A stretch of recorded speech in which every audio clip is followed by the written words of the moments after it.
I'm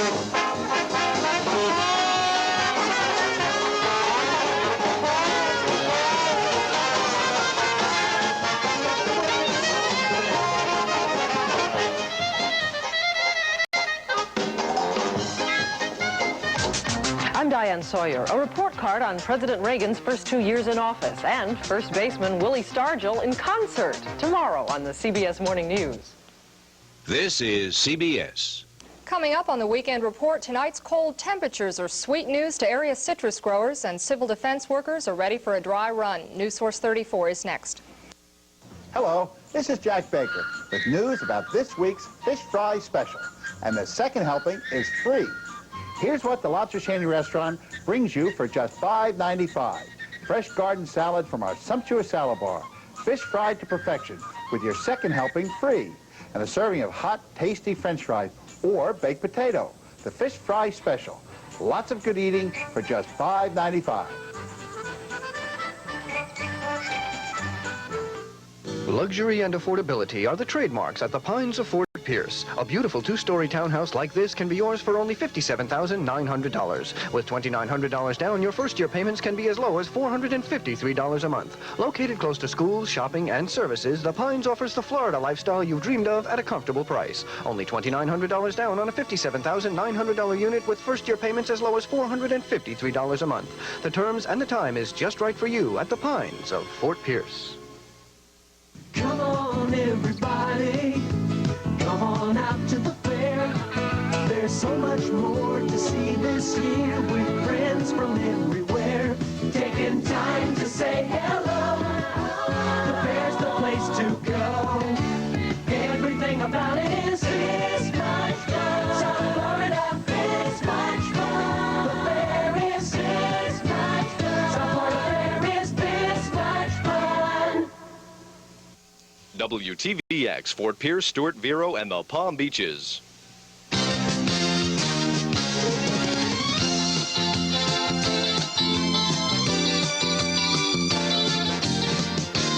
News Source 34, The Weekend Report. Good evening, I'm Laura Caldwell. Tonight's cold weather could actually be sweet news to area citrus growers, that is, unless temperatures continue to drop. Earlier today, many growers worried about a possible freeze flooded their fields as a precautionary measure, but the chilly days and nights could be good for both the fruit and trees. It can do three things to a tree. A, it can put the tree into a dormant cycle. It'll stop that new growth from coming out, and it's a self-help protection type of mechanism.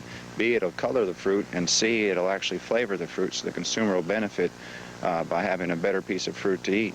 Vernique says the main concern of growers tonight is the new growth on the trees. Temperatures are not yet cold enough, he says, to do damage to the toughened leaves and fruit, and at this point he is not advising growers to flood their fields.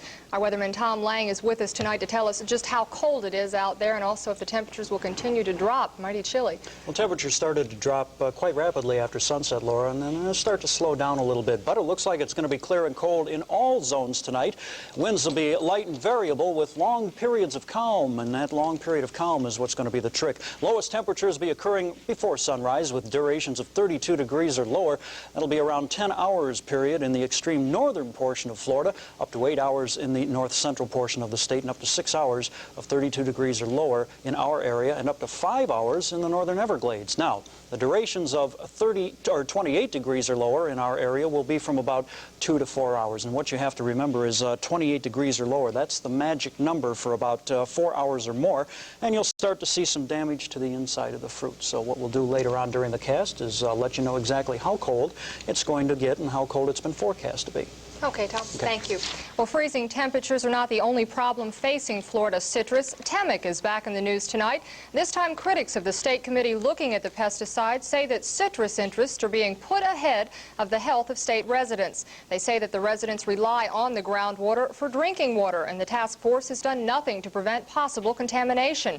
On Friday, the committee favored stronger reporting requirements for users of the pesticide, and they set up a contingency plan. However, the plan takes effect only if TEMIC residues are found in drinking water. This week, the St. Lucie II nuclear power plant on Hutchinson Island will spew fictitious clouds of radiation. It's all part of a mock disaster drill at the plant. The actual drill will occur between 6 p.m. Wednesday and 6 a.m. Thursday morning. But Indian River County civil defense workers will perform a dry run tomorrow night. The only time that St. Lucie County residents may become aware of the drill is Friday morning. That's when 57 sirens will go off in a 10-mile radius of the plant for 3 minutes. The purpose of the drill, to show the readiness of civil defense officials in case of a nuclear emergency. A 29-year-old Fort Pierce man died early this morning in a motorcycle accident. Details are sketchy, but apparently Charles Alford's motorcycle collided with an automobile. Alford was killed in the crash. Charges against the driver of that car are pending as the Fort Pierce Police Department continues its investigation. And an Indian River County Sheriff's deputy injured in a motorcycle accident on Friday remains in serious condition tonight in Indian River Memorial Hospital. 35-year-old Charles Heath was en route to an accident north of Vero Beach when a car pulled out in front of him. The deputy hit the car and was thrown more than 50 feet. The driver of the car allegedly pulled out in front of Heath. He was charged with violating the right-of-way and having faulty equipment. Dade County State Attorney Janet Reno says her office will review evidence this week in the shooting death of Neville Johnson Jr. by police officer Luis Alvarez. The death of the black youth sparked 3 days of racial unrest in Miami's Overtown ghetto last month. Luis Cruz, Alvarez's partner on duty with him the night of the shooting, has been relieved of duty after a hidden microphone and tape recorder was discovered as he was talking with one of his superiors. Jury selection in the bribery conspiracy trial of U.S. District Judge Alcee Hastings resumes tomorrow in Miami. Hastings is the first federal judge to be tried for crimes allegedly committed while on the bench. 77 jurors remain to be questioned. Well, according to figures released this weekend, Indian River Memorial Hospital lost almost twice as much money on Medicare and charity patients in 1982 than they did in 1981. Although revenue was up, profit losses showed that $8 million in write-offs had to be made in 1982.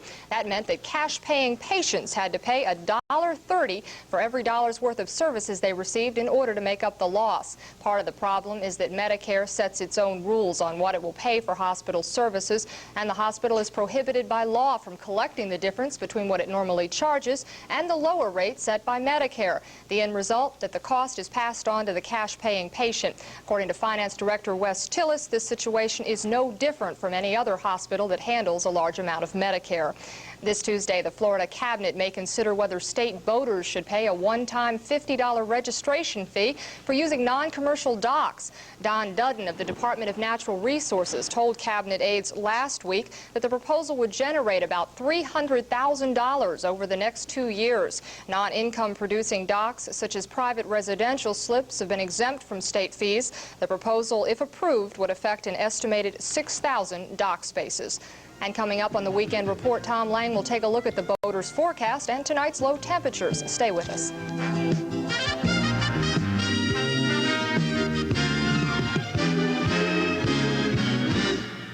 Preview all that's new in boating at the 9th Annual Stewart Boat Show, January 21st, 22nd, and 23rd at the Martin County Fairgrounds. Boats, marine accessories, and daily casting contest at the 9th Annual Stewart Boat Show. Here's Lipton tea lover Don Meredith. Don, I'm really pooped. I can't take it anymore. Ah, come on, Harold. Just a little bit farther. We'll have some refreshing Lipton iced tea. I'm beyond help, Don. Just wait till you try Lipton's great taste. It better taste great. You know, there's a super blend in this little rascal. Makes it dandy tasting. Hey, it does taste great. I feel better already. Good. Let's take another run around the block. Oh, no. A touch of class, a touch of elegance. Beach Motor Cars, the home of the finest European cars available in the U.S. The prestigious Mercedes-Benz, a car for all times, a classic beauty. A look for that special person who wants only the best. Beach Motor Cars specializes in those hard-to-find models for the selective individual who knows what he wants and doesn't settle for less. Why go anywhere else when the best in quality, selection, and service is right here in Vero Beach? Steakhouse in Fort Pierce at lunchtime for instant service and a great soup and salad bar special. $2.99 for soup and 40 fresh salad items. Western Steer, hurry in today.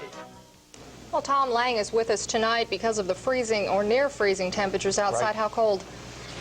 It's going to get down there a little bit. I would suggest, really, to be very safe and just say, hey, cover up the plants, because it looks like it's going to be pretty chilly. Even though we have a 40-degree current temperature right now, as we take a look and see, it's going to get a little cooler than that. Humidity at 79%, barometer 30.05 and on the rise, and the winds will either be very light or calm most of the night. That is what the problem is going to be. Those cold winds give frost a chance to develop. Fort Pierce, Vero Beach, Stewart, and the Palm Beaches, there are your highs and lows for today. And the records on this date, 84 back in 1954, yet back in 1978, it was a cool 37 degrees. As far as sunshine goes, it looks like we're going to have quite a bit of it tomorrow and also on Monday. Most of the western portion of the United States had very nice weather today, just a few showers and some light snow, about 1 to 2 inch accumulations over the Sierra Nevada range. But the eastern portion of the country is another story. Very, very heavy snow. Finally in good shape for the skiers. Moved in through the northeastern portion of the country. Albany, New York had 24.5 inches of snow overnight. Caribou, Maine with 13 inches of snow. Travelers advisories from southern Michigan all the way into the east coast.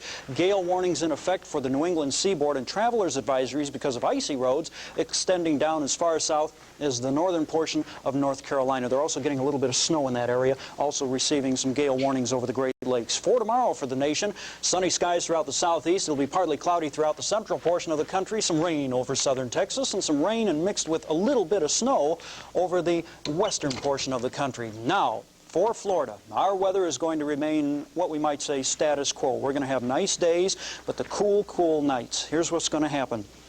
Tomorrow night it's going to be cool. That'll be Monday night, Tuesday morning. But by early Tuesday morning, there's another cold front, which will be right over the Treasure Coast, right over us by the early morning hours, say 7 or 8 o'clock on Tuesday morning. By the Tuesday night, that'll be to the south of us, which means back up once again with clear skies and cold temperatures on Tuesday night and Wednesday morning. So what you have seen most of the weekend, or all weekend, and since actually the last of last week, is going to be what's going to be happening through at least the midweek of this coming week. Clear skies, cool daytime temperatures, and even cooler nighttime temperatures. Now, we'll be back with an area forecast to show you exactly how low and it's going to be getting tonight by county area. But first of all, let's take a look at some conditions for tomorrow. Some overnight lows expected tonight, and some daytime temperatures for tomorrow afternoon around the country.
By the way, just for your record books, if you're keeping a record, Jacksonville this morning had a low of 25 and Pensacola had a low of 28. I don't know if we're going to get quite that low, but here's what's happening.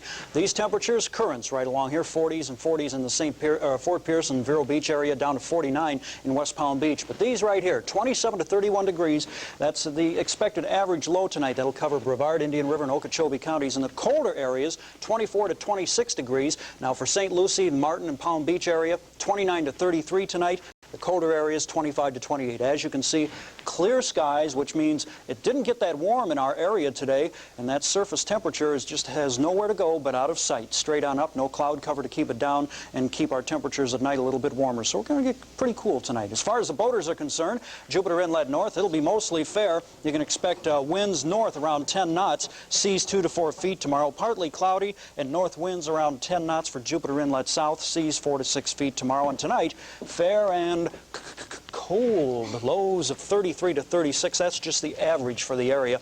Winds will be on the calm side. Tomorrow it'll be partly cloudy. Winds variable around 10 with about 65 to 68 for a high. And tomorrow night, Monday night, Tuesday morning, it'll be cool. And then Tuesday night, Wednesday morning, if that cold front comes through on Tuesday morning, down in out of the state by Tuesday night, that means Wednesday morning's going to be cold again. I like the sound effect. It's penguin weather. Penguin weather. Yes. Rule of thumb, then, you would be better safe than sorry. Cover up the plants. Definitely. Yes, definitely. Okay, Tom. Thank you. More of the Weekend Report right after this. National Furniture ordered, sold. Over $1 million of famous brands sacrificed to raise cash fast. Every price has been slashed. 5, 20, 40, up to 70% off for the furniture buy of a lifetime. Sofa, love seat chair, $197. Six-piece family group, $297. Sofa sleeper, $197. Recliner slash to $87. Mattresses half price. Bunk beds, $77. Bedroom set slash to $197. Water beds from $149. Everything goes on the block for pennies on the dollar. Don't let the out-of-state wholesalers beat you out. What a panic. Wall-to-wall sellout. Their loss is your gain. Hurry to National Furniture, open 7 days. Ringling Brothers Barnum and Bailey Circus, where performers do daredevil feats, clowns create laughter, and wild animals are conquered. A place where joy and love are shared by children of all ages. McDonald's joins with the greatest show on earth to help support Ronald McDonald House. When you purchase tickets for Ringling Brothers Barnum and Bailey Circus at the West Palm Beach Auditorium, a portion of each ticket sold will be donated to the Ronald McDonald House. Let your joy in experiencing the greatest show on earth help those that need and rely on the Ronald McDonald House. When there's trouble in paradise, the Islanders turn to Steve McGarrett. X34 brings you Hawaii 5-0 every weekday at 5 o'clock. Jack Lord stars as a tough cop who's trying to tame the tropics. It's a full hour of exotic adventure and fabulous guest stars every Monday through Friday at 5, right here on X34. Be there. Aloha. No one does it better, X34. Insurance Commissioner Bill Gunter is expected to decide this week whether to approve rate increases by the 3 largest auto insurance companies in Florida or order them rolled back. State Farm, Allstate, and Nationwide have all announced steep rate increases for their 2 million Florida policyholders, the second such increases in the last 15 months. The statewide increases average from 10% to 15%, but in some areas of South Florida, the hikes go as high as 31%. Well, many people today are finding it difficult to find housing that they can afford, but as Rick Redmond reports tonight, there is a solution. That's what many people think of when they talk about manufactured housing, but that's really not the case anymore. Many factory-built houses look like homes that are built on the lot. There are 2-story models, and many have attached decks and patios. The Manufactured Housing Institute is holding its 47th annual trade show in Louisville this week, and it's claiming a new image for the manufactured house. We're no longer the alternative. We are the answer for the American dream of owning a home. Connor says manufactured homes now account for 1/3 of all new single-family houses sold in America today, mainly because they're much cheaper than the average site-built home. His statistics show site-built homes averaging around $83,000, while manufactured housing sells for about $25,000 plus the cost of a lot. But some neighborhoods have fought manufactured housing, saying the homes don't blend in with their areas. Some urban officials in Kentucky and Indiana say that kind of negative attitude must be changed because there's a need for affordable housing in most communities. They say manufactured housing may be part of the answer. Absolutely no question about it. Matter of fact, we have seen in the last 2 years, we've seen efforts being made in the direction of modular homes. The Indiana State Legislature has even passed a model ordinance encouraging communities to accept manufactured housing. That's the kind of action the industry and many housing officials are very happy to see. For CBS News, Rick Redmond in Louisville, Kentucky. A Vero Beach merchant is slowly rebuilding his business that was gutted last year by an arsonist, but says he's running into obstacles. Al Anderson, the owner of Al's Market on US 1, borrowed money from a friend to restock the open-air market, but he says that he hasn't been able to rebuild the structure because of county zoning laws. According to Anderson, he'll keep trying, and he says he knows he can make a go of the business. Anderson is again looking at the possibility of a night guard to watch over the area that's been burned 3 times. Retail sales declined toward the end of 1982 in our 5-county area. According to figures released by the State Revenue Department, retail sales, excluding food and medicine, fell the least in Palm Beach County and the worst in Indian River. The percentage decreases in retail sales reflect a general downward trend in Florida's economy as the effects of the nationwide recession were felt here. The percentages are based on dollar amounts adjusted for inflation. Well, coming up next, the Miami Dolphins and the Dallas Cowboys continued on the road to Super Bowl 17. Les Smith will have details and highlights on the sports.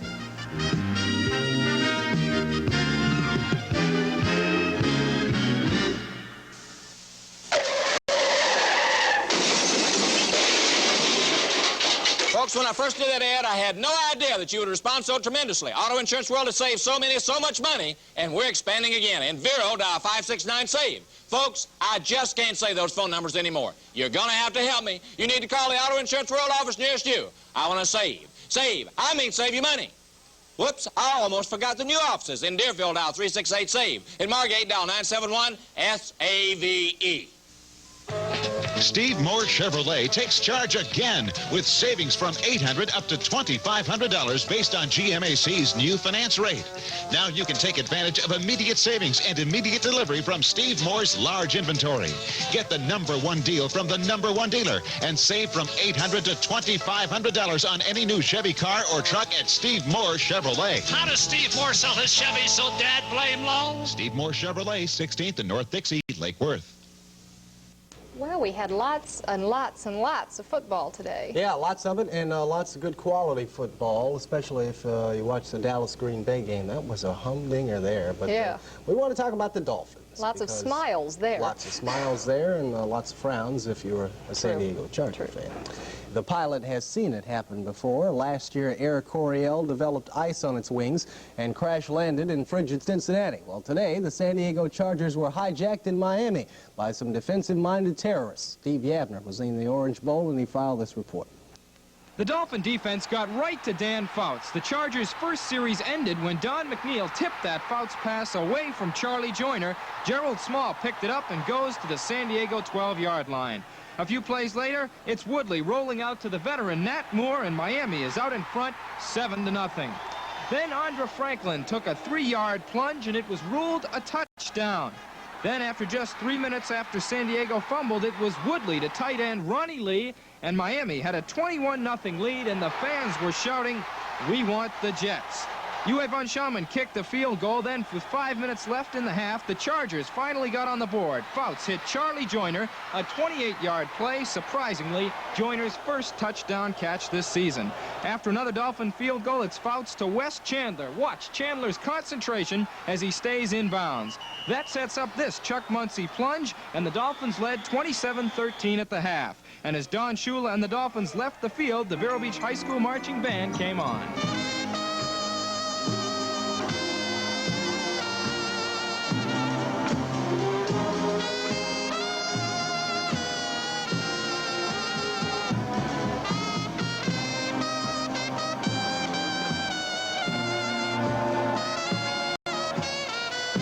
Defense completely shut down the Chargers in the second half. Safety Glenn Blackwood brings down one of his 2 interceptions right here. He earned a game ball.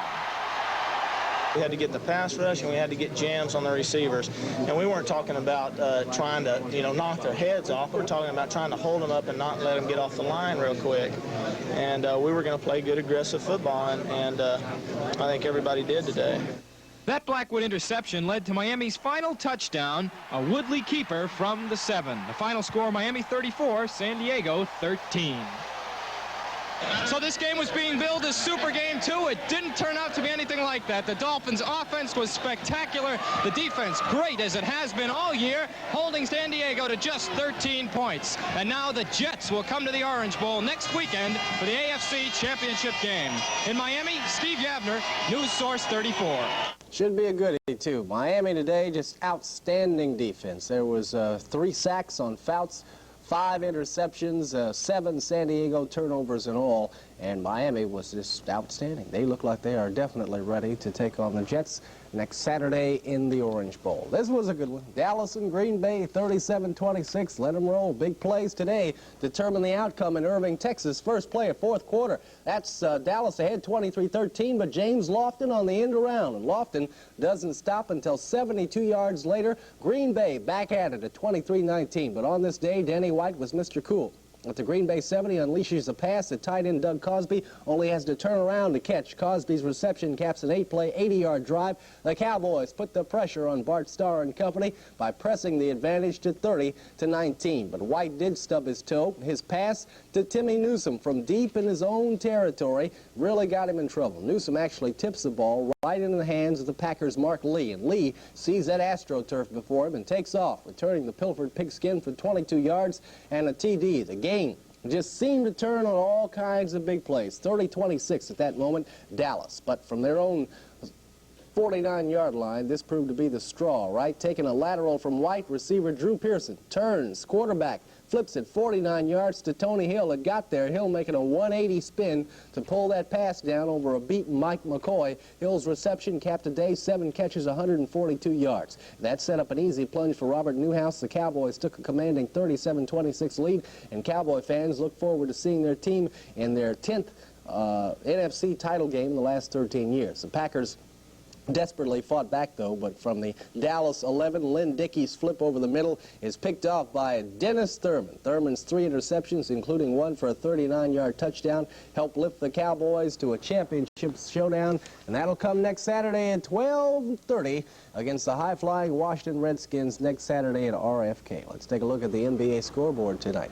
Junior Bridgman of the Milwaukee Bucks hit a 23-foot fall-away jumper, which is not easy to do. If you go out and try to shoot it about 16 times, and it's hard to do. And he did it with 11 seconds left. Milwaukee overcomes a 20-point deficit and beats Golden State 109-108. Utah over San Diego 54-50. They're now starting the third period of play. Kansas City Kings out on the coast taking on Seattle, and right now it is 24-16. The Sonics very desperately need to win. They've had all kinds of troubles as of late, and their owner Sam Schulman is threatening to trade everybody on the team, but they're off and away tonight against the Kings. And in college basketball, Alabama-Birmingham, G. Bartow's team over Jacksonville 74-73, and Louisville beat DePaul 63-58. There, Ray Myers' Blue Demons smoking early. Jerry McMillan, nice pass there on the fake, and DePaul had a 5-point lead early. It usually takes a while for Denny Crum's troops to heat up, and today was no exception. They finally did, though. They got some outside shooting to get back in the ball game. Cardinals had it narrowed down by intermission. Only this shot by Terry Jackson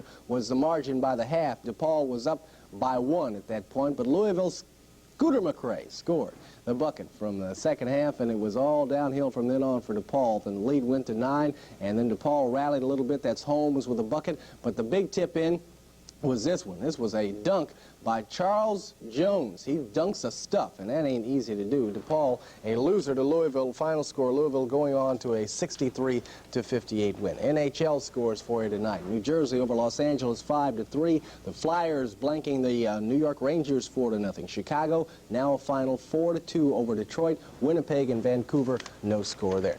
Well, it was probably the most unpopular win on the PGA Tour in a decade. No, it's not because Gil Morgan isn't liked. I mean, it's just that his win today in the Los Angeles Open overshadowed Arnold Palmer's finest showing on the tour in a decade. The 53-year-old legend threatened to win the tourney for a time today. He had the lead, actually, on the back 9. He had birdies on 4 and 5, but then he had 3 consecutive bogeys on 11, 12, and 13, and if you're an Arnold Palmer fan, that hurts you, right? After 3 subpar rounds, the Army's favorite general finished with a 1/72. Meanwhile, Morgan parred the 18th, while his nearest competitor, Mark McCumber, bogeyed, and that gave Morgan his second straight tournament victory this season. Well, when the big jet, the Los Angeles Dodgers, lands in Vero Beach come February, Fernando Valenzuela thinks that he's going to be on it. The 19-game winner, who last year missed most of spring training over a pretty stupid contract dispute, reportedly told a Mexican newspaper today that he hopes to reach agreement with L.A. by the end of this month. And finally, in tennis, top-seeded John Alexander of Australia won the $90,000 Open Tennis Championships in Auckland, Australia. He beat Russell Simpson by scores of 6-4, 6-3, and 6-3. Nice touch. Thank you. I like it. Thanks, Les.